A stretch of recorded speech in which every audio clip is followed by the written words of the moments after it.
আমরা ভারতীয় জনতা পার্টি বিজেপির ঘোষিত গণতন্ত্র হত্যা দিবস পালনের মধ্যে দিয়েই তমলুকে সাংগঠনিক জেলা বিজেপির তরফ থেকে তমলুক হলদিয়া রাজ্য সড়কে তমলুকে পথ অবরোধ করে তৃণমূল নেতা মন্ত্রী ফিরহাদ হাকিমের পুষ্পদুল দাহ করে বিজেপি কর্মী সমর্থকেরা।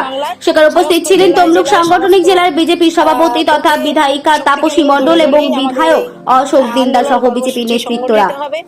আজকের 21শে জুলাই এই গণতন্ত্র রক্ষা দিবস হিসেবে আমরা একটা আহ্বান জানিয়েছি, কারণ এই 21শে জুলাইয়ে আমাদের কাছে একটা গর্বের বিষয়। 21শে জুলাইকে নিয়ে যেভাবে বর্তমান এই রাজ্যের সরকার তাদের নিজের অধিকার হিসেবে তিনি ব্যক্ত করতে চাইছেন, 21শে জুলাইয়ে সাধারণ মানুষের কোথাও বেরোনোর অধিকার নেই। এই 21শে জুলাইয়ে তিনি তার সভাকে সম্মিলিত করতে গিয়ে সমস্ত এলাকায়